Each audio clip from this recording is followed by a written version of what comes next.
como existem muitas religiões, não seria muita pretensão até da religião cristã tomar para si o fato de ser portadora da verdade? Agora, pastor, por que a oração é tão importante na tradição religiosa?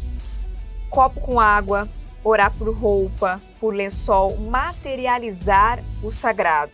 Tudo bem? Que o túmulo não é o ponto final, a mensagem cristã também me diz que, além da linha do horizonte, existem respostas para todas as minhas dores e lágrimas derramadas aquém da linha do horizonte. Nós dizemos que nós apontamos para a verdade. Quem diz ser a verdade é Jesus Cristo. Paz do Senhor, seja muito bem-vindo ao programa De Cristão para Cristão, que hoje está um pouco diferente, como você pode perceber, né? Pastor Dantas, que normalmente está no meu lugar, hoje foi para o lado de lá. Hoje é o Pastor Dantas que vai compartilhar com a gente conhecimento da Palavra de Deus para acrescentar maturidade, para acrescentar evolução às nossas vidas como cristãos. Muito obrigada, pastor, por topar essa troca hoje aqui. Graça e paz, Kathleen. Eu tenho a impressão que hoje eu perdi meu emprego. Tenho a impressão que hoje é a minha despedida do programa De Cristão para Cristão. Não. E eu já estou percebendo que após esse programa já vai começar um movimento nas redes sociais, aí, #FicaKathleen. A gente vai abrir uma enquete no final aqui do programa, então, para que vocês respondam essa pergunta, viu? Por enquanto, ele continua aqui firme e forte.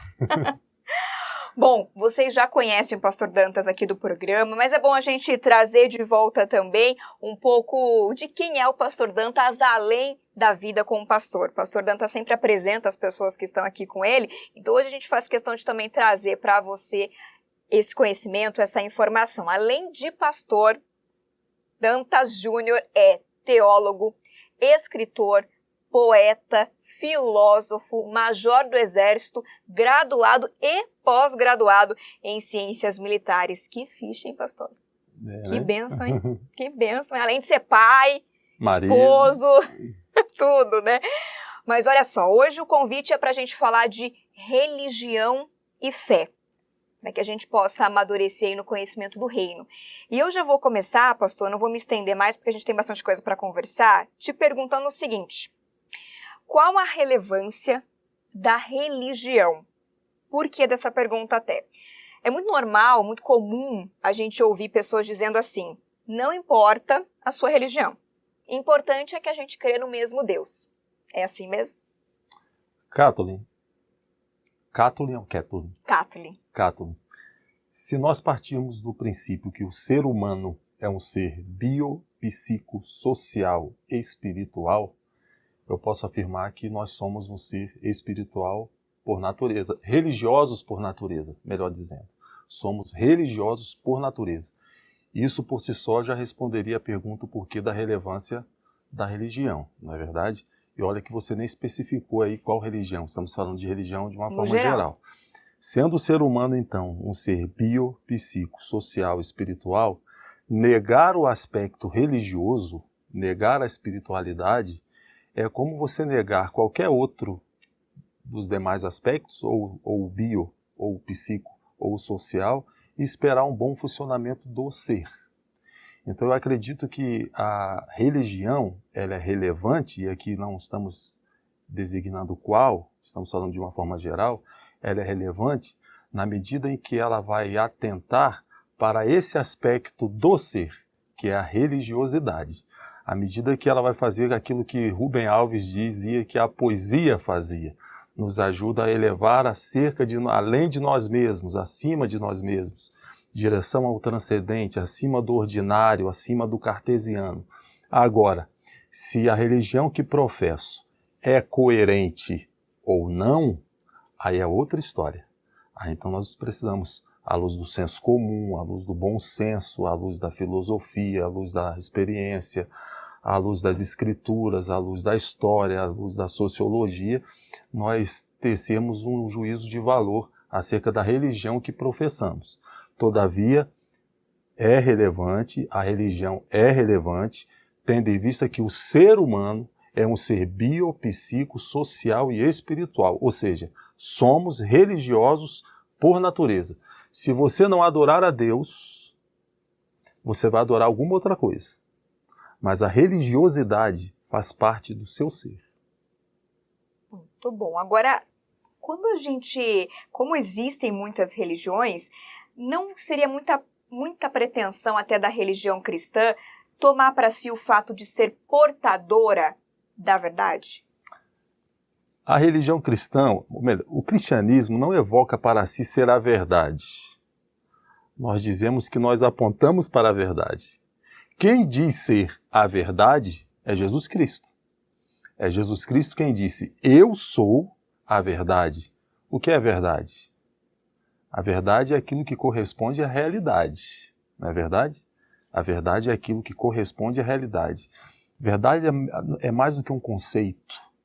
A verdade é uma pessoa. A Bíblia diz que tudo que é feito, tudo foi feito por Ele e para Ele, e sem Ele nada do que foi feito se fez. Então a verdade, nós na condição de cristãos, nós apontamos para a verdade. Nós não alegamos ser o cristianismo, não evoca para si ser a verdade. O que nós fazemos é apontar para a verdade. Quem é a verdade? Jesus Cristo é a verdade. Você é obrigado a acreditar nisso? Não. Não é. Todavia, aquilo que corresponde à realidade não depende da minha concordância ou da minha percepção para ser ou não realidade. Compreende? Sim. Eu, concordando ou não com algo, existe uma realidade acerca de algo. A verdade é aquilo que corresponde à realidade. O que nós, como cristãos, fazemos é apontar para Cristo e dizer, ali está a verdade. Perfeito. Falando ainda na religião cristã, qual é a relevância dela no propósito da vida? Essa pergunta é interessante. Conversar sobre propósito, sentido da vida, só faz sentido se você partir de um pressuposto teísta. Se você partir de um pressuposto ateísta, não faz o menor sentido você falar sobre o sentido da vida. Por exemplo, perguntaram ao professor Leandro Carnal qual o sentido da vida. Ele coerentemente respondeu, a vida não faz nenhum sentido. Porque se Deus não existe, do nada viemos e para o nada iremos. Não faz nenhum sentido. O filósofo existencialista Albert Camus, ele escreveu, a única pergunta que nós deveríamos nos preocupar em responder é essa, por que a gente não se mata? Por quê? Se Deus não existe um fim, só existe a jornada. Então falar sobre sentido da vida, falar sobre propósito da vida, sem partir de um pressuposto teísta, não faz o menor sentido. Ok? Essa pergunta só faz sentido se você partir de um pressuposto teísta. Muito bem. Partindo de um pressuposto teísta, por que a religião cristã é relevante para o propósito da vida? O apóstolo Paulo, ele levanta a seguinte tese. Se Cristo não ressuscitou, vã é a nossa pregação, vã é a nossa fé. Se não há ressurreição, vã é a nossa pregação, vã é a nossa fé. Mas se Cristo ressuscitou, agora nós podemos falar sobre vida com sentido ao propósito da vida. Se Cristo ressuscitou, primeiro aspecto de que a religião, o cristianismo é relevante para o sentido da vida. O cristianismo vai nos dar a mensagem de esperança escatológica. O túmulo não é mais o ponto final. A morte não é o ponto final. A mensagem cristã, além de me dar essa esperança escatológica, ela também vai me dar uma esperança existencial em meio às minhas crises circunstanciais, porque a mensagem cristã vai dizer que a história do mundo não está a esmo. Existe um Deus que está no controle de toda a história, no controle de todas as coisas. Ou seja, além de me dizer que o túmulo não é o ponto final, a mensagem cristã também me diz que, além da linha do horizonte, Existem respostas para todas as minhas dores e lágrimas derramadas aquém da linha do horizonte. A mensagem do cristianismo, ou a mensagem cristã, é relevante para o propósito da vida, na medida que ela eleva o valor do ser humano. Quem é o ser humano à luz da Bíblia? Não é mais um ser vivo dentre tantos outros seres vivos que existem na Terra. Quem é o ser humano à luz da Bíblia? A Bíblia vai dizer que nós fomos criados à imagem e semelhança de Deus. O que significa isso? Teremos que ter hoje aqui poetas, teólogos, filósofos e talvez conseguiríamos apenas rascunhar de forma muito pobre o que isso significa. Mas nós temos capacidade de criar, capacidade de admirar o belo, capacidade de fazer, de tomar decisões morais, de fazer juízos de valor. Entende o que eu estou querendo dizer? Então a mensagem cristã não só me dá uma esperança escatológica, como me dá uma esperança existencial em meio às minhas crises circunstanciais, como também eleva o valor do ser humano, como também me lança na direção de outro ser humano, na medida que vai me dizer que eu devo amar meus inimigos, na medida que vai me dizer que se alguém lhe bater numa face, ofereça outra. Se alguém tirar a sua túnica, que fala de honra, dê também a capa. Se alguém exigir que você ande 1 milha, vá com ele 2. Então, a mensagem cristã, ela é relevante para o propósito na vida nesse sentido. Me dá uma esperança pós-túmulo. Hoje muita gente fala sobre independência financeira. Vamos em busca da nossa independência financeira. Porque a independência financeira, que é algo bom, de certa forma tira de você ou te liberta de um jugo que sem aquela independência financeira você estaria subjugado.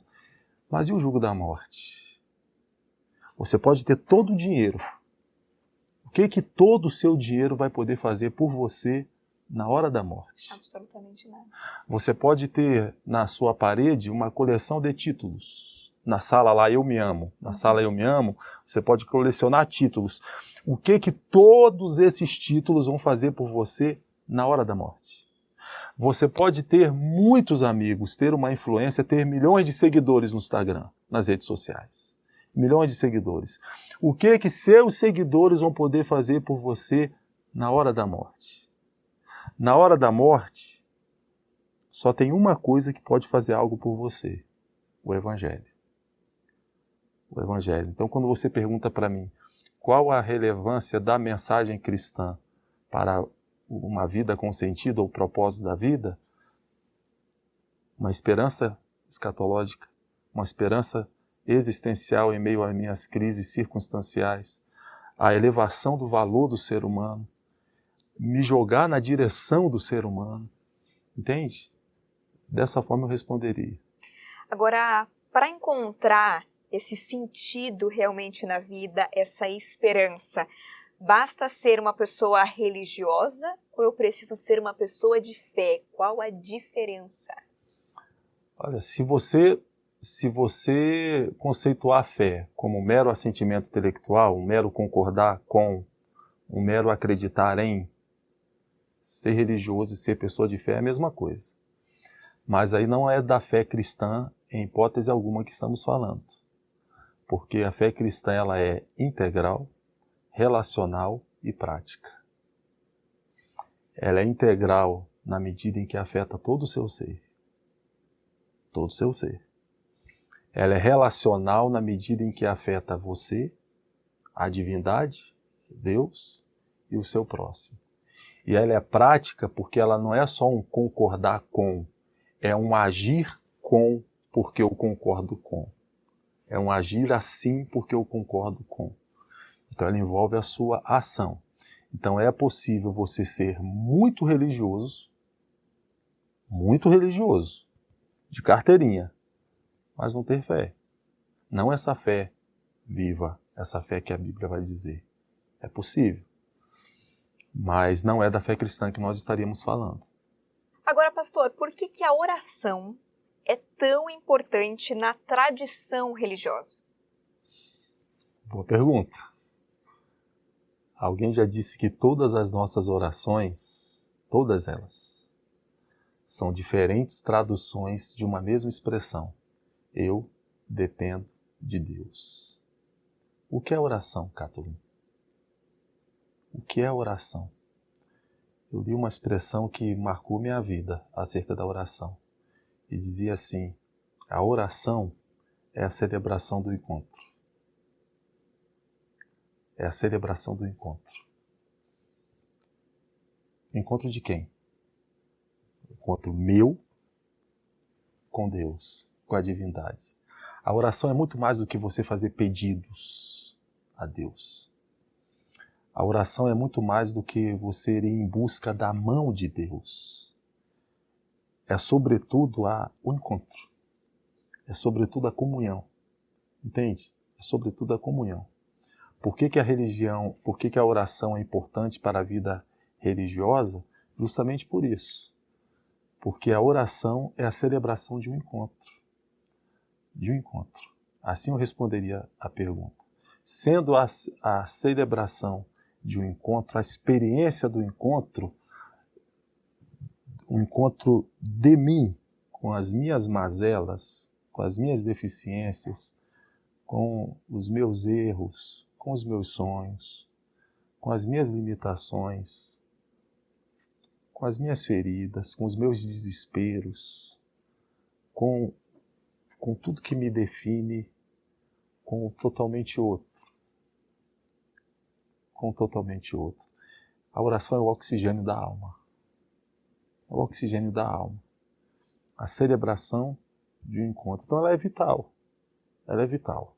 Em teoria, ela deveria ser tão natural para nós como é natural uma rosa exalar perfume. Em teoria, a oração para nós não é só aquilo que fazemos quando chegamos na igreja. Não é só aquilo que você vai fazer antes de comer, antes de dormir. Em teoria, você passa o dia orando. A oração é mais do que palavras. Existem orações que não têm palavras. Entende?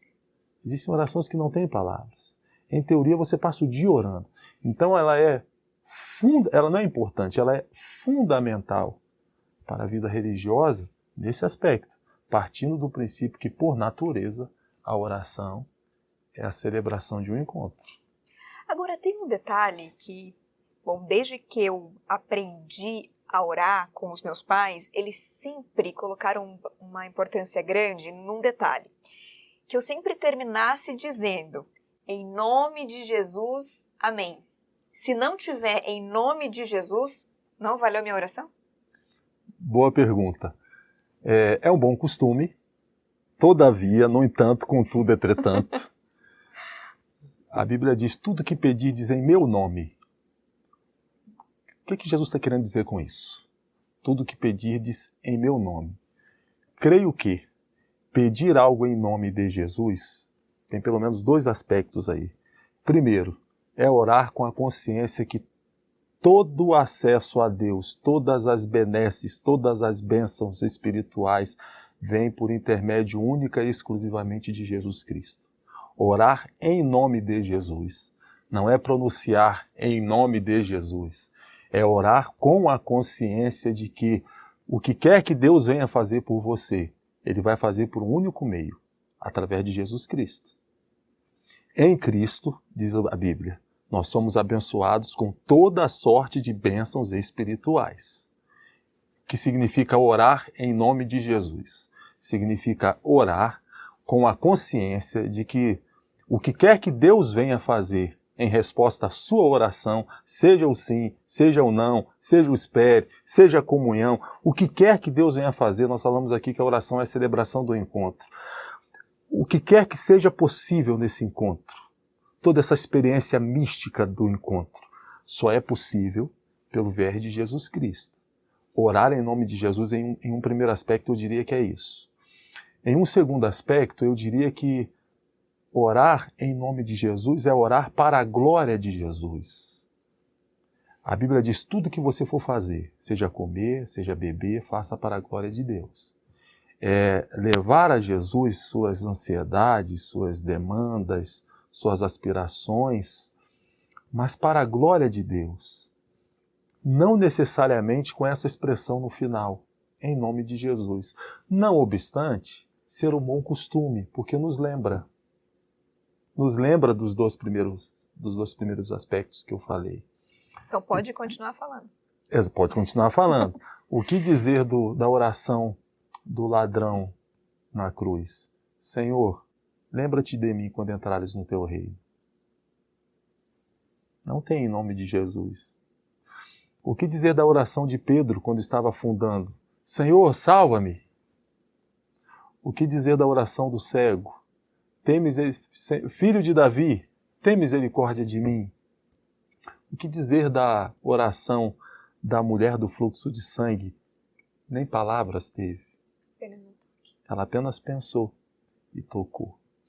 Então essa expressão em nome de Jesus, não obstante ser um bom costume, é importante nós salientarmos que orar em nome de Jesus não é pronunciar essa expressão no final da oração. É orar com a consciência de que todo o acesso que você tem a Deus, as bênçãos que você será e foi abençoado por Deus, veio por intermédio de Cristo. Dele, por Ele, para Ele, são todas as coisas. A gente vai dar uma mudadinha de rumo só para entender o seguinte. Para que pastores se o sacerdócio é universal? Opa! Fazer essa pergunta para um pastor, né? Tá, vamos lá. O sacerdócio é universal. O pastorado é um ofício. O pastorado é um ofício. E aqui é importante nós salientarmos que precisamos ler o Antigo Testamento com os óculos do Novo Testamento, ou com os óculos do Evangelho, ou com os óculos de Jesus. Alguém já disse, a chave hermenêutica para a gente fazer uma boa interpretação da Bíblia é o Evangelho. É a única coerente para a gente fazer uma interpretação correta. Muito bem. No Antigo Testamento, então, nós temos a figura do sacerdote. Essa figura que era aquele intermediário. Então, eu, com as minhas demandas, eu tinha que procurar o sacerdote. A ele eu confessava meus pecados, a ele eu levava os animais para o sacrifício, e ele era o responsável ali por todo aquele ritual, por toda aquela liturgia que iria acontecer para que eu tivesse a minha demanda atendida.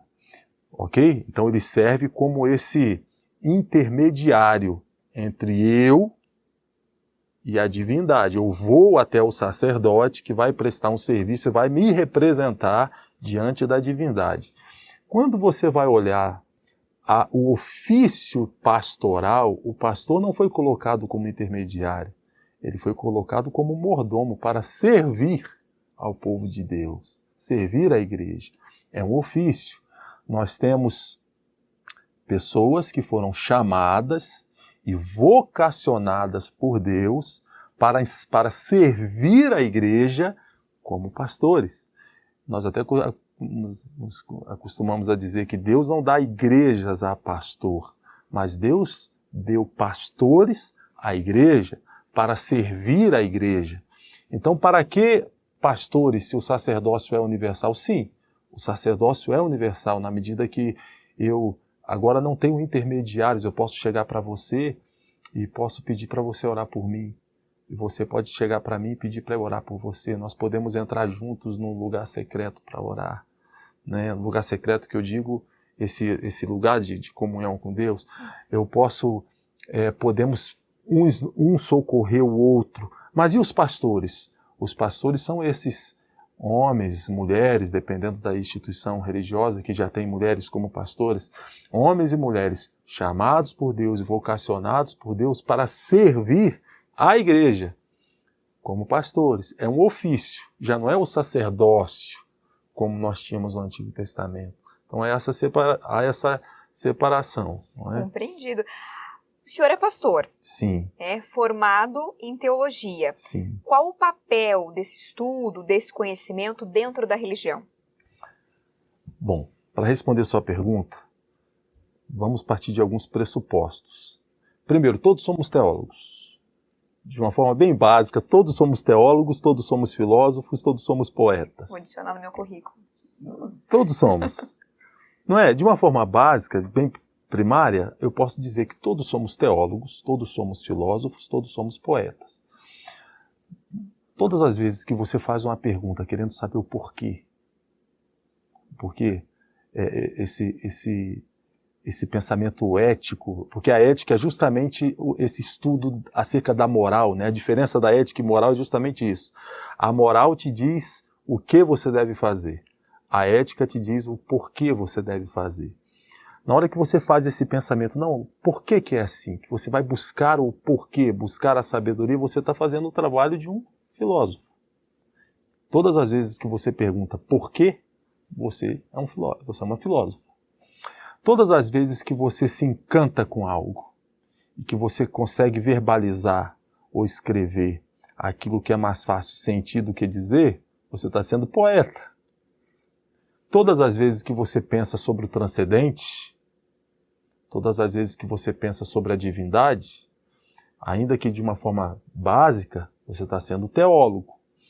Então, de uma certa forma, de uma forma primária, todos somos teólogos. Se é uma boa ou má teologia, essa é uma outra história. Todos somos teólogos. Todos somos teólogos. Todavia, o que é a teologia?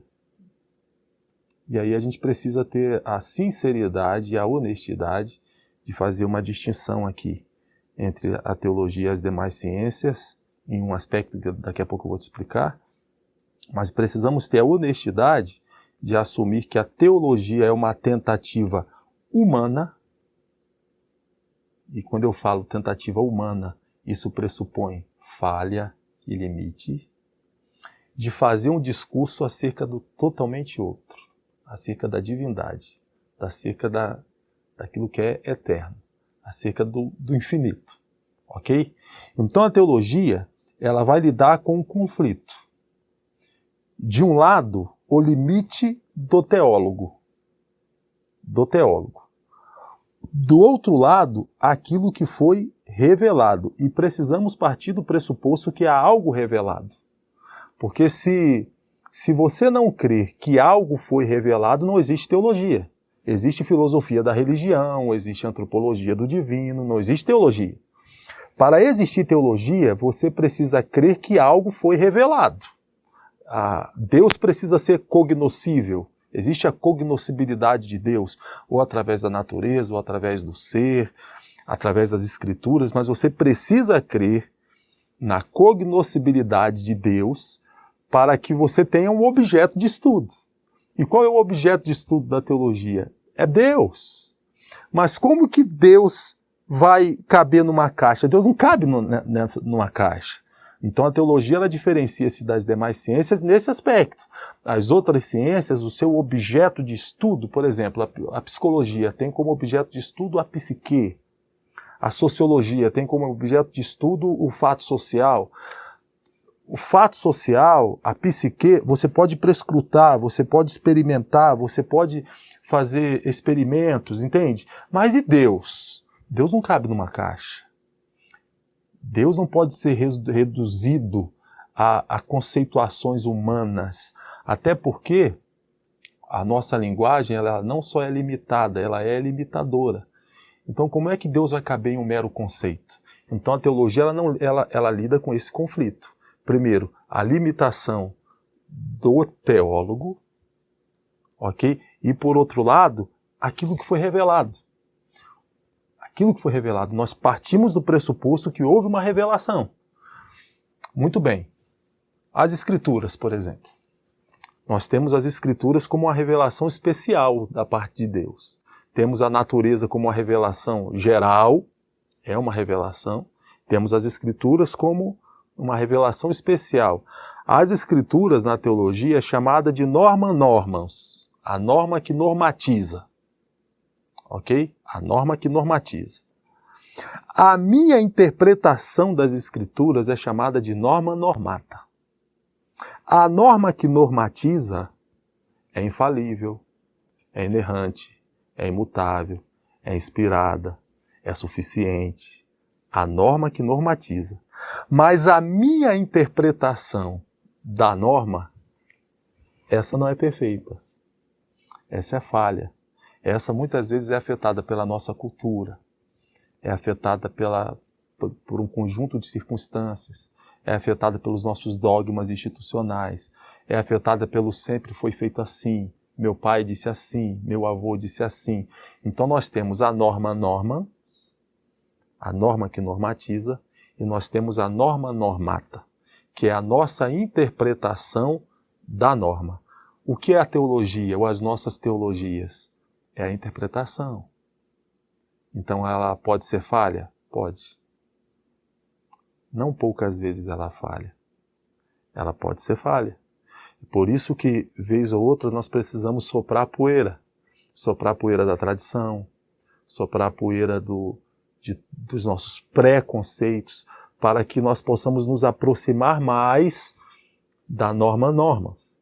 Então, qual é o valor o papel da teologia na religião? É quando a teologia vai servir de instrumento para fazer com que você conheça mais a Deus.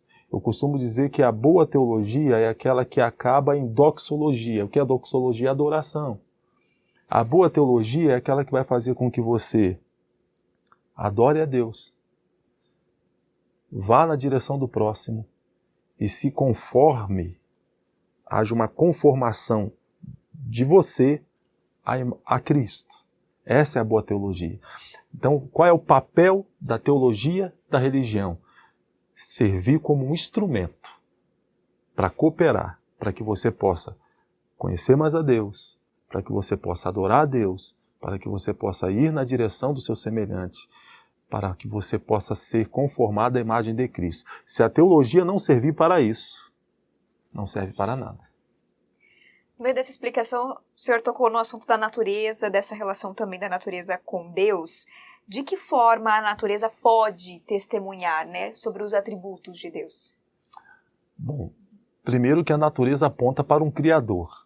Você olhar para tudo que existe, olhar para os pássaros, para o sol, para a lua, para os planetas, olhar para os lagos, para os mares, e dizer que tudo veio do acaso, você tem que ter uma boa medida de crendice. Não vou nem falar fé. Você tem que ter uma boa medida de crendice. Tem até um livro muito conhecido chamado Não Tenho Fé Suficiente para Ser Ateu. Porque você precisa crer que tudo que existe, por mais belo que exista, veio do nada. Imagine que alguém pegue um caminhão, vá no supermercado, e ali compre ovos, compre trigo, compre óleo, compre vela, faça as compras do supermercado, uma compra do mês. E coloca tudo ali no caminhão, fechadinho. Na ida para casa, por uma fatalidade, há um acidente, o caminhão vem a capotar. Aí o ovo estoura, junta com óleo, que junta com trigo, e o caminhão pega fogo. Eu sei que na hora que apaga o fogo lá dentro tem um bolo confeitado escrito parabéns, Kathleen, parabéns para você nessa data querida. E alguém chegar e dizer, olha, isso aqui foi no acidente, na hora que o caminhão estava girando, uma coisa, estourou o ovo, estourou o óleo, o fogo na temperatura correta, ainda tem uma mensagem inteligível lá. Você dizer para mim, seria você até agredir o meu bom senso. Fazer alguém acreditar nisso, hein? Não é? Então, na hora que você faz uma afirmação do tipo, Deus existe, essa é uma afirmação de fé, baseada em evidências que para você é suficiente e convincente. Mas na hora que alguém diz, Deus não existe, essa também é uma afirmação de fé. E por sinal, muita fé. Porque você tem que acreditar, para você ser coerente com essa afirmação, você tem que acreditar que tudo que existe veio do nada, sem propósito algum. Sem propósito algum. É aquilo que eu citei o professor aqui. A vida não tem sentido algum. A vida é um completo absurdo. Então a criação, ela testemunha acerca de Deus nesse primeiro aspecto. Aponta para um Criador. A criação testemunha acerca de Deus na medida que nós agora como criação temos essa capacidade de admirar o belo. Já parou para pensar nisso? Na capacidade que nós temos de admirar o belo, não só o objeto belo, mas os olhos que olham o objeto e têm a capacidade de perceber o belo no objeto. Como que você descreveria? Você ainda não é mãe. Mas pergunte a uma mãe, como que ela descreveria o momento da amamentação, na hora que o seu bebê olha nos olhos da mãe, e os olhos da mãe olham nos olhos do bebê, e há aquele encontro de olhares. Por acaso? Aquele sentimento é por mero acaso? Então essa beleza que há no mundo, essa beleza aponta para um Criador.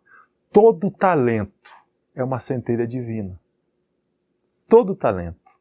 Eu aprendi com um dos entrevistados que veio nesse programa, ele me disse uma expressão interessante. Ele disse assim, quando alguém vai no estádio de futebol, a pessoa pode até achar que foi para ver um drible, para ver uma jogada deslumbrante, para ver o time ganhar do outro, naquela coisa, mas na verdade, eles não sabem, mas eles foram para ver Deus. Eles foram para ver Deus em forma de um talento. Em forma de um talento. Deus no drible. Eles não sabem disso. Mas a beleza da jogada, a beleza do drible, a beleza da poesia, a beleza da arte, conecta o ser humano, afeta o ser humano naquela parte que eu falei no início. O aspecto religioso. Somos religiosos por natureza. Essa minha capacidade de admirar o belo é uma evidência do Criador. Entende? Então a criação aponta para o Criador. Testemunha acerca de Deus na hora que aponta para o Criador. Testemunha acerca de Deus nessa nossa capacidade de admirar o belo. Testemunha acerca de Deus na nossa capacidade de fazer julgamentos morais. Por que algo está errado? Por que você olha para algo e diz, isso aqui não está certo, isso aqui é errado, isso aqui é injusto? De onde você tirou seu conceito de justiça? Por que estuprar é errado, Cartolin? Por que se eu pegar o seu anel, o seu relógio e falar, a partir de agora isso aqui é meu? Por que isso está errado? Tá certo que existem certas situações que hoje podem ser valorizadas e que em outro local não seja, ou em outra época não seja. Mas existem virtudes que, desde que se tem notícia que o ser humano é ser humano, que são valorizadas. Coragem é uma virtude em qualquer lugar, em qualquer tempo. A covardia seria algo negativo em qualquer nação, em qualquer época. Mas de onde a gente tira isso? Dostoiévski, ele escreveu em uma das obras, se Deus não existe, tudo é permitido. E Dostoiévski foi também quem escreveu A Beleza Salvará o Mundo. Né? Até alguns livros já foram escritos sobre esse assunto. A beleza salvará o mundo. Ora, eu olho para tudo que existe, a conclusão lógica é, alguém criou. Eu olho para a minha capacidade de fazer, de admirar o belo, isso aponta para um Criador. Eu olho para a minha capacidade de fazer escolhas morais, e isso aponta para um legislador moral. Dessa forma eu digo que a natureza prega acerca dos atributos de Deus. Qual a sua opinião, pastor, sobre fazer prova com Deus? A gente às vezes recebe muito essa orientação, já fez uma prova com Deus? Faça, está precisando disso, faça uma prova com Deus. E aí, o que você pensa sobre isso? Eu penso que isso é perigoso. Por quê? Bom, perigoso por dois motivos. Primeiro, você parte do pressuposto, e pode se equivocar, de que Deus é subordinado às suas condições. Quem diz que Deus é obrigado a atender às suas condições? Então a gente tem que ter cautela quando a gente usa esse termo. Faça uma prova com Deus, porque Deus não é subordinado às nossas condições. Não é. Segundo aspecto, você pode estar tão comprometido com uma paixão ou com algo que você idealizou, que você não vai ser coerente na sua prova.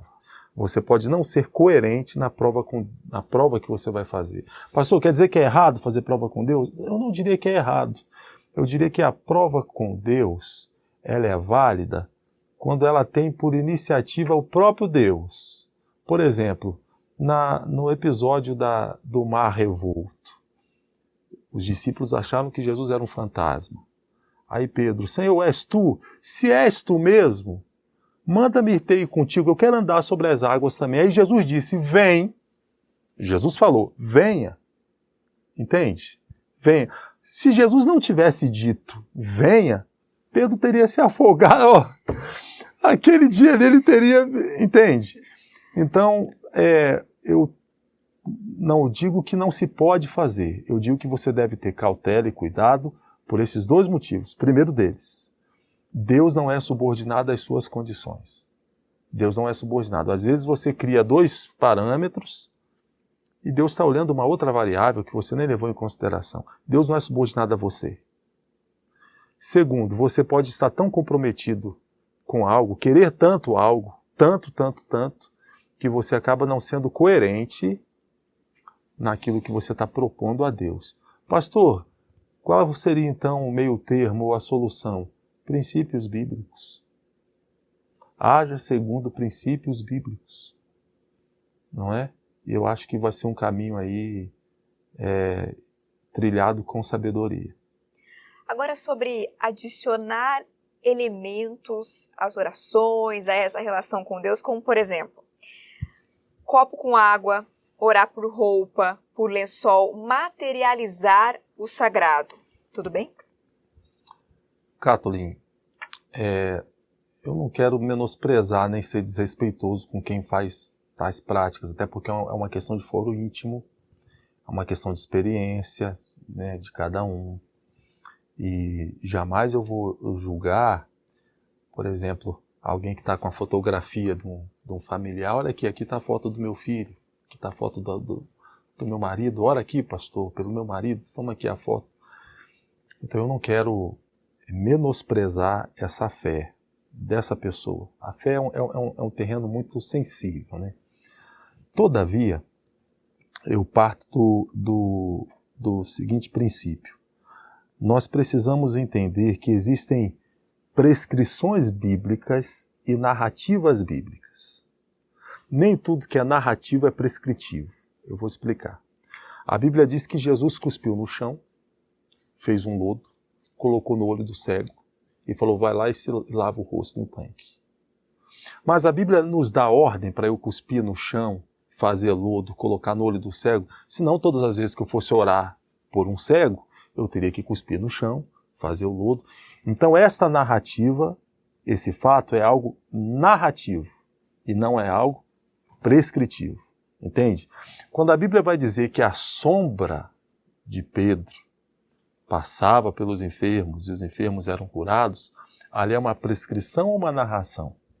Quando a Bíblia vai dizer que o lenço de Paulo, as pessoas queriam pegar o lenço de Paulo, porque havia uma unção ali no lenço de Paulo, isso é uma narração ou isso é uma prescrição? Há ali um mandamento para que nós peguemos os nossos lenços, ali há um mandamento para que a esposa pegue o lençol da cama ou a camisa do marido e leve lá para alguém orar. Não há um mandamento nesse aspecto. Então eu acredito que vai muito da medida de fé. Tem pessoas que têm essa necessidade de materializar. Todavia, à medida que você vai tendo maior esclarecimento, entendimento, até mesmo bíblico, entendimento espiritual, você meio que vai se livrando dessas materializações e vai atentando para os princípios, entende? Eu vou dar um exemplo aqui para você. O próprio Deus respeita isso. O próprio Deus respeita isso. A Bíblia diz que Jairo, ele chega para Jesus e diz, Senhor, vá à minha casa e coloca as suas mãos sobre a minha filha, porque se o Senhor for lá e colocar as mãos sobre ela, ela será curada. Essa era a fé de Jairo. A mulher do fluxo de sangue, ela pensou, se eu tão somente tocar na orla das vestes de Jesus, eu serei curada. O centurião já foi diferente, ele já disse, Senhor, você não precisa entrar na minha casa. Basta uma palavra da sua boca, da sua parte, e meu servo ficará curado. Ambos tinham fé em Deus. Jairo, a mulher do fluxo de sangue, e o centurião, mas cada um com medidas de fé diferentes, entende? Cada um com medidas de fé diferentes. Então eu acredito que existe aquele que tem essa necessidade de materializar a sua fé, mas à medida que ele vai ganhando mais esclarecimento, eu lembro que eu cheguei num estabelecimento para organizar, para nós fazermos um culto, uma determinada ocasião, e alguém disse assim para mim, vamos fazer uma oração. Você aponta naquela direção, eu vou apontar para essa e você aponta para aquela. E aí nós vamos apontar cada um para uma direção e vamos orar consagrando esse lugar a Deus. Aí eu lembro que nesse dia eu disse assim para ele, vem cá, e o lugar que a gente esquecer de apontar, não vai ser consagrado?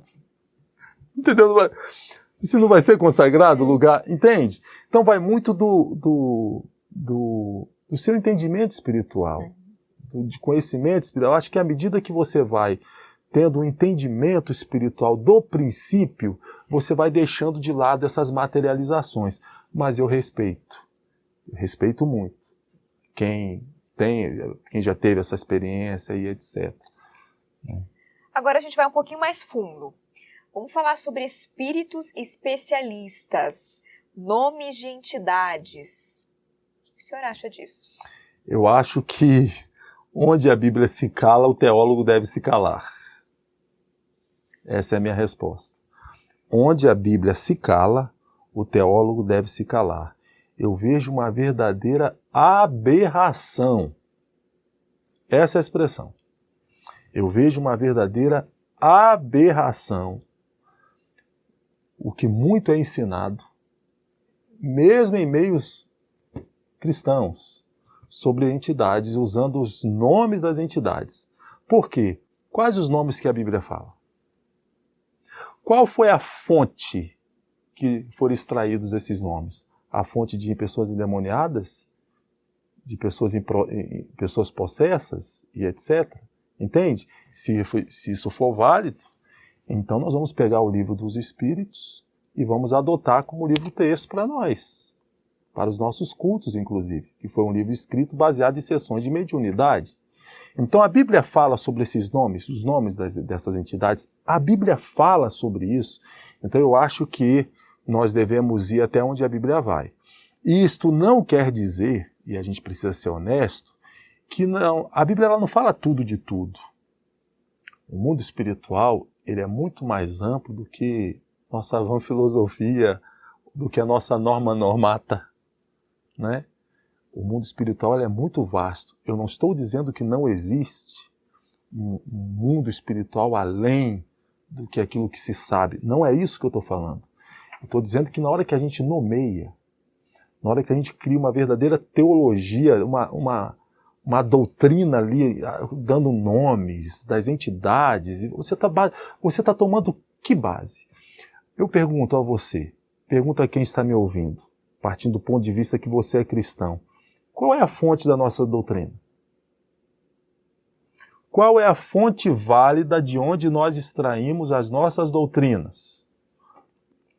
Não seriam as Escrituras?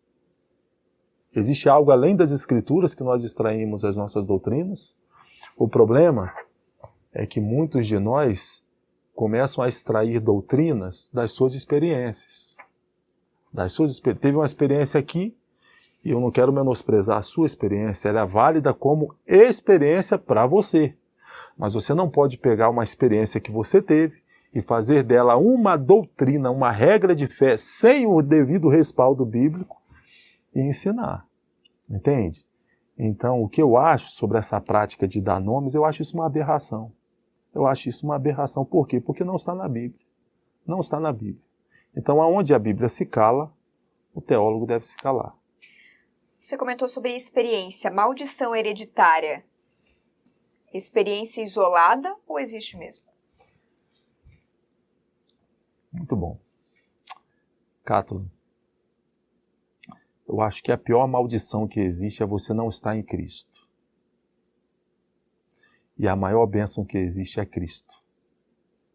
Eu não concebo você estar em Cristo, ter nascido de novo, ser propriedade exclusiva de Deus, ser templo do Espírito Santo, mas tem uma maldição em você ali, que você ainda precisa identificar, porque se você não identificar, não nomear e não repreender especificamente aquela maldição, ou seja, você está em Cristo ou não está em Cristo? E quão suficiente é o Cristo que habita em você?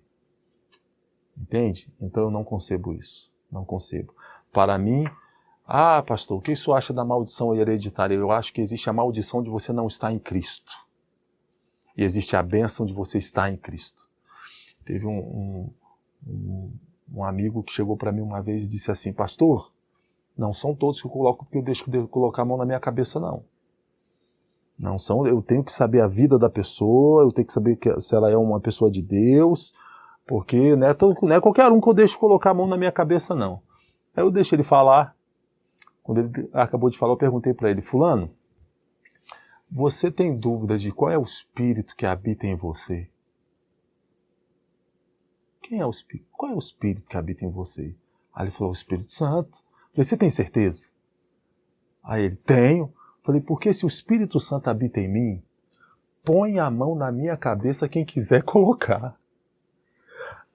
Põe a mão na minha cabeça, me abraça, coloque meu nome na boca do sapo e costura a boca do sapo. Não tem, eu sei em quem tenho crido e eu sei o Espírito que habita em mim. Ou eu creio nisso, ou eu tenho que deixar de pregar. Porque é inadmissível, é inadmissível. Como que eu posso estar em Cristo? Eu estar em Cristo, e admitir que em Cristo, mesmo estando em Cristo, eu estou amaldiçoado. Estando em Cristo. Eu não tenho respaldo bíblico para isso. Não tenho. Essa é a minha posição. Pode um crente, nascido de novo, ficar possesso, pastor? Olha, eu acho que eu já meio que respondi pela outra pergunta, mas é bom que a gente consegue especificar, né? A gente separa. Primeiro a gente precisa conceituar o que é o nascido de novo e o que significa possesso. Porque existe a possessão, existe a opressão, existe a influência. Pedro, por exemplo, ele falou com Jesus sob influência do diabo. Mas ele não estava possesso, ele falou sob influência. Mas ali não foi possessão, entende? Então possessão é uma coisa, opressão é outra coisa, influência é outra coisa. Tem muita gente aí salva, cheia de Deus, que muitas vezes fala o que não devia por influência, né? Mas isso é influência. Agora, possessão é outra coisa. Vamos lá. É possível alguém nascido de novo, alguém que é templo do Espírito Santo, alguém cujo Espírito Santo habita, pode esse ser possesso. Eu vou falar de forma bem, em letras garrafais aqui. Não é possível. Eu não creio nisso e me posiciono de uma forma radical. Não é possível. Mas fulano foi possesso. Não nasceu de novo. Porque é inadmissível que alguém que é propriedade exclusiva de Deus, possa ser possessa pelo diabo. Você pode agir sob influência de? Pode. Você pode sofrer tendo o diabo como agente do seu sofrimento? Pode. Jó é um exemplo disso, de alguém que sofreu e o diabo foi agente do sofrimento. Mas ele vai até onde Deus permite. Santo Agostinho usava uma expressão canus Dei, o cão de Deus, cachorro de Deus. Ele vai até onde a coleira de Deus permite. Entende? Então, assim, se eu creio que alguém que nasceu de novo, um regenerado, quem nasceu de novo, o Espírito Santo habita em você. Você é templo do Espírito Santo. O Espírito Santo habita em você. Se você admitir a possibilidade de alguém arrancar Jesus do trono, então eu admitiria a possibilidade de alguém que pertence a Jesus ser possesso pelo inimigo. Agora, a opressão é uma outra coisa e a influência é uma outra coisa. Estamos falando sobre possessão. Agora a gente volta um pouquinho, lá atrás a gente falou um pouco sobre oração, né? A oração também é uma forma da gente conseguir identificar as decisões para a nossa vida de acordo com a vontade de Deus. Existem outros caminhos para a gente descobrir, identificar a vontade de Deus para as decisões que a gente toma mesmo no dia a dia, em todos os aspectos? A vontade de Deus para um cristão não é só importante, ela é fundamental. Não obstante, não poucas vezes ela não ser clara em aspectos particulares, pontuais. Existe uma receita de bolo para você saber qual é a vontade de Deus, né? Qual é a vontade de Deus? Bom, eu diria que existem princípios que apontam para uma direção. Princípios que você pode adotar. Primeiro, a palavra de Deus. Deus jamais vai exigir algo de você que seja contraditado pela palavra de Deus. Entende? Então, primeiro princípio que eu diria, a palavra de Deus. O que você quer fazer tem respaldo na palavra de Deus? Não, pastor, a Bíblia condena isso aqui. Então você já sabe que não é da vontade de Deus. Pastor, isso aqui que eu estou querendo, biblicamente falando, eu não tenho nem o sim nem o não. Então vamos para o segundo filtro. Primeiro, palavra de Deus. O segundo filtro, você falou aí, através da oração, a Bíblia diz que o Espírito ministra a paz ao nosso coração. Existe a paz ministrada pelo Espírito. Aquela paz que você sente pelo Espírito e no Espírito, de que determinada direção que você vai tomar é da vontade de Deus. Eu acredito que essa aí seria o segundo filtro. Mas pode ser que você esteja tão comprometido com algo que você diga assim, pastor, mas é porque eu quero tanto isso, eu não sei se é a paz do Espírito ou se sou eu. Não é? Se é o meu interior. Se é o meu interior, que, né? Eu estou querendo tanto, eu olho para a Bíblia não fala. Eu olho para a paz, eu não sei se é a paz do Espírito, aí eu diria que existe o conselho das pessoas idôneas. A Bíblia diz que na multidão dos conselhos está a sabedoria. Você pode chegar para pessoas idôneas e pedir um conselho. Você pode dizer, olha, eu estou na dúvida, tenho esses caminhos aqui, o que você acha? E a Bíblia diz que na multidão dos conselhos está a sabedoria. Aí você pode dizer, pastor, mas olha, eu olhei a Bíblia, não tenho sim nem um não, a paz, eu estou na dúvida, eu já pedi conselho, 50% falou sim, 50% falou não. E eu não quero ser da vontade de Deus, o que eu faço? Eu diria, olhe para as circunstâncias. Porque as circunstâncias também, de uma certa forma, elas falam, não é verdade? Elas falam, pastor, eu estou na dúvida de qual curso eu vou fazer. Um custa R$300, o outro custa 1.000. E eu só tenho condição de pagar o 300. Então... Só dá para fazer o de 300 mesmo. Só dá para fazer o de 300. As circunstâncias, muitas vezes, elas são claras. Sim. No que tange a decisão que você tem que tomar. Pastor, mas olha, mesmo assim, olhei para a Bíblia, a paz, né? Não sei se é a paz do Espírito, eu que quero muito fazer algo, já pedi conselhos e as circunstâncias nada dizem. Tem algum outro filtro? Eu diria para você que faça o que o seu coração disser, desde que já tenha passado por todos esses outros filtros. Siga o seu coração, mas com uma esperança. E aqui eu quero fazer menção a uma passagem da Bíblia que está lá no Salmo de número 32. Vai dizer assim, guiar-te-ei no caminho que deve seguir. Guiar-te-ei com os meus olhos. Olha que interessante, Kathleen. Em teoria, o correto deveria ser guiar-te-ei com a minha boca.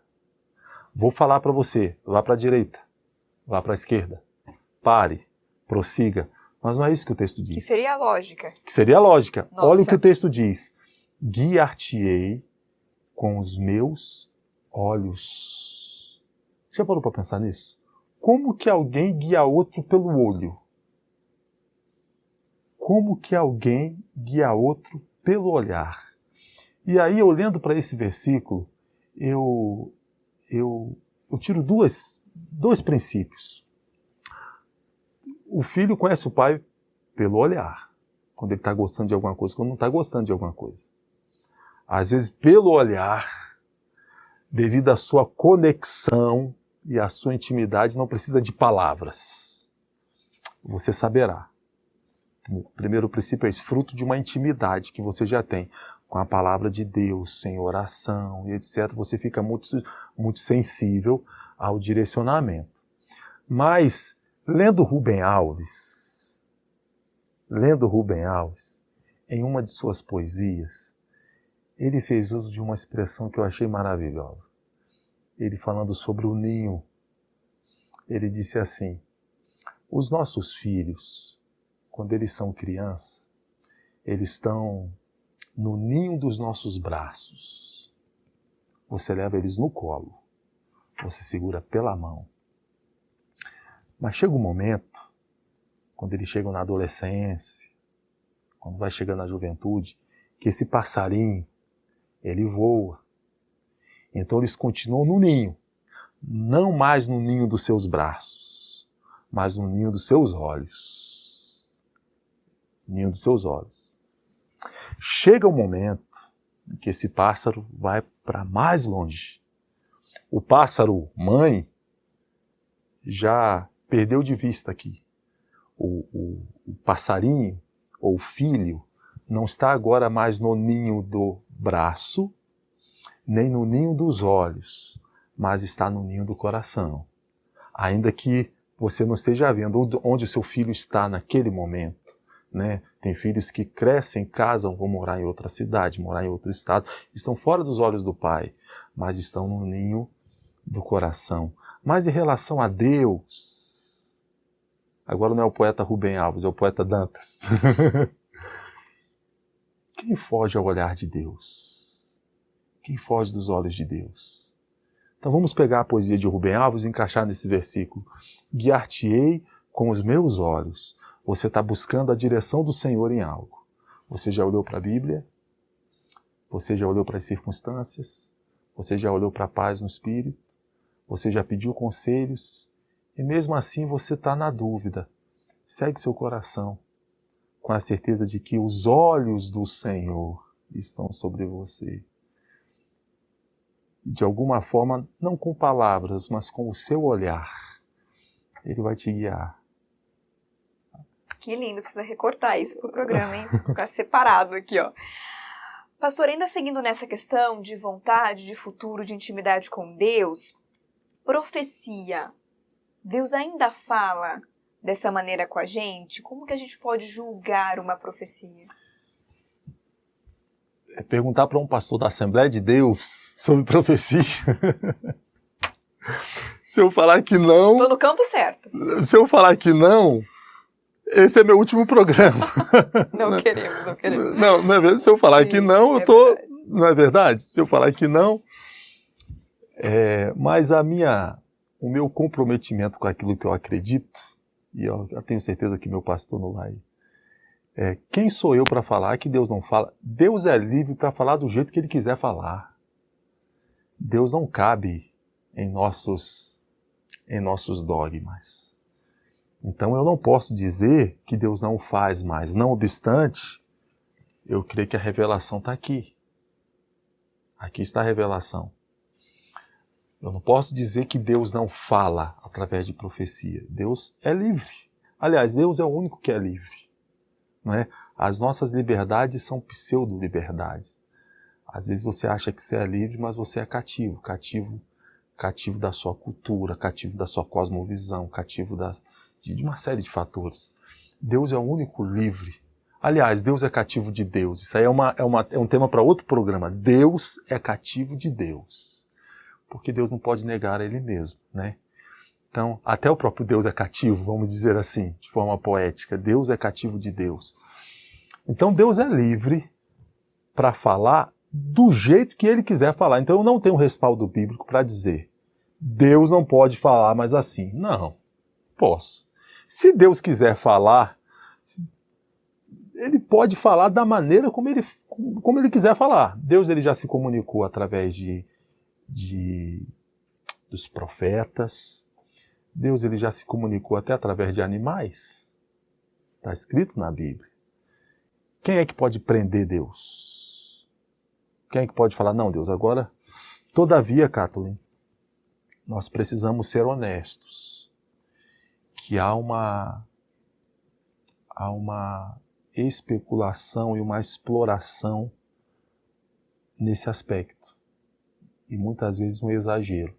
Deus fala através de profecia? Deus fala. Eu já ouvi. Eu já ouvi. Deus já falou comigo através de profecias, usando alguém para falar comigo. Mas eu acredito que muito do que se tem ouvido tem muita profetada por aí. Muita profetada. Entende? Eu já ouvi profecias e já ouvi profetadas. Como julgar? Pela palavra. Esse é o princípio. Eu acho que nós não podemos perder o princípio de julgar a profecia. Quanto ao falar por profecia, eu não tenho dúvidas que Deus é livre para fazer isso, porque a Bíblia fala sobre isso. A Bíblia não fala que cessou. Quem diz que Deus não fala mais, isso é uma conclusão que se chega não em uma afirmação bíblica, partindo de uma conclusão que tudo que se deve saber já está aqui. Quem defende o cessacionismo, por exemplo, não, tudo que nós deveríamos saber já está revelado aqui. Então hoje Deus não precisa mais usar profetas, Deus não precisa mais curar ninguém, nós já sabemos que as curas eram só sinais que apontavam para confirmar o Evangelho. O que tínhamos que saber, isso é uma conclusão que alguém chegou, é uma norma normata, não é uma norma normas. Entende? Então eu não apoio o sensacionismo. Todavia nós temos que ser honestos a dizer que Deus não fala como antes. Nós não temos curas todos os cultos como tínhamos antigamente. E a profecia não é algo tão comum como era antigamente. Então eu acho que o princípio que nós não devemos perder é o princípio de julgar a profecia. Nós devemos julgar a profecia. E julgar a profecia não é pecado, muito pelo contrário. É uma admoestação bíblica. Devemos julgar a profecia. E quando julgada e reprovável biblicamente, não podemos nos temer. Não podemos temer. Nós devemos confrontar. Olha, o que você está profetizando não tem respaldo bíblico. Não coaduna com a Bíblia. Essa seria a minha resposta. A gente está caminhando para o final e eu gostaria de te perguntar qual o segredo de uma vida abençoada. O abençoador. O segredo de uma vida abençoada é Cristo. Aliás, Cristo vale mais do que a bênção. Cristo é a bênção, não é?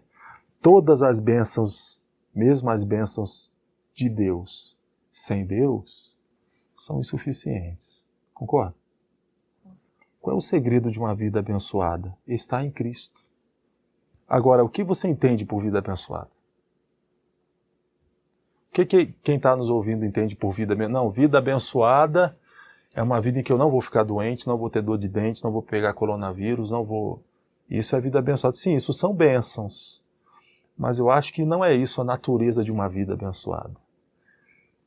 Vida abençoada é você já ter, por exemplo, o seu destino como certo. Isso é uma vida abençoada. É você saber que nada do que aconteça aqui muda o que está te esperando. Essa tranquilidade. Essa é uma vida abençoada. A vida abençoada é, se a morte sorrir ou fazer uma careta na sua frente, você poder sorrir de volta. Isso é uma vida abençoada. É você saber que um momento não te define. O passado não te define. Do passado você pode tirar as lições, não grilhões. O segredo de uma vida abençoada é você estar em Cristo. Esse é o segredo de uma vida abençoada. É o abençoador na sua vida. Há pessoas que se contentam com a bênção. Há pessoas que se contentam com a bênção, buscam a Deus por uma bênção.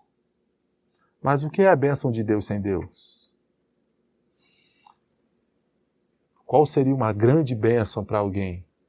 Daqui a 100 anos, qual será a serventia dessa bênção para essa pessoa? Então não existe bênção maior do que o abençoador, que é Cristo. O segredo de uma vida abençoada, estar em Cristo. O que é o Evangelho? Catolim. Eu já ouvi tantas respostas aqui acerca do Evangelho, e o que eu acho... Essa é clássica. O que eu acho belo é que se todos os poetas se juntassem, os artistas, os filósofos, nós iríamos apenas rascunhar. Apenas rascunhar. O Evangelho é uma notícia. É uma boa notícia. É uma boa notícia da parte de Deus. É uma boa notícia da parte de Deus para nós, de que Jesus Cristo morreu pelos nossos pecados. É uma boa notícia de que Deus fez algo. E Evangelho tem muito a ver com algo que Deus fez, não é algo que você tem que fazer. O Evangelho não é moral. O Evangelho diz respeito a algo que Deus fez. Deus fez algo para que eu, estando alienado de Deus, debaixo de juízo, debaixo de condenação, pudesse ser feito filho de Deus. E o Evangelho não diz respeito só a perdão dos meus pecados. O Evangelho diz respeito à mudança da minha natureza. O Evangelho diz respeito à redenção do mundo, à redenção do cosmos. Porque a Bíblia diz que Deus estava em Cristo reconciliando com Ele o mundo. O Evangelho não é só uma promessa de perdão para algo que você fez e não devia ter feito. O Evangelho é muito mais amplo do que isso. O Evangelho é Deus fazendo algo. Fazendo o quê? Reconciliando com Ele o mundo em Cristo. E a boa notícia do Evangelho é que pela fé, não é por obras sua, não é por seu merecimento, não é por sua dignidade, é por algo que Jesus Cristo fez. Você se torna beneficiária direta do Evangelho. Por isso que é uma boa notícia para ser pregada nos 4 cantos, o Evangelho. Que maravilha, eu vou ter que sentar depois, assistir tudo isso aqui de novo, porque cada reflexão profunda e importante que a gente fez, espero que tenha abençoado a sua vida. Você que está acompanhando hoje o programa de Cristão para Cristão, com papéis invertidos, inclusive o pastor Dantas Júnior já se colocou à disposição para fazer esse papel novamente, viu, pastor? Você está convidado novamente para responder várias perguntas aqui e acrescentar o nosso conhecimento. Olha, eu acho que o movimento que vai haver na rede social é para que o apresentador mude, né? Que continue a Cátulin. Você vai ver, vai aparecer lá, #fica Cátulin. Você vai ver. Vou ficar de olho, gente. Mas pastor Dantas está capacitado para os dois, viu? Ele faz os dois aqui, se precisar. Pastor Dantas, Deus abençoe muito sua vida. Muito obrigada por compartilhar com a gente tantas coisas importantes e especiais. Quando eu falei que quero sentar de novo e acompanhar tudo novamente, foi real, porque justamente a gente fica aqui até preso ao que a gente pensou, ao conteúdo que a gente pensou em discutir aqui, e alguma coisa ou outra pode escapar do nosso entendimento neste momento. Foi tão profundo que eu quero sim acompanhar tudo de novo. Você que está acompanhando, por favor, viu? Se pulou alguma parte, volta lá, porque foi tudo extremamente importante. Eu tenho certeza que vai acrescentar a sua vida como cristão, a sua vida espiritual. Muito obrigada pela companhia. A gente se vê no próximo programa. Quer dizer, você vai ver o pastor Dantas Júnior. Tchau, tchau. Deus abençoe.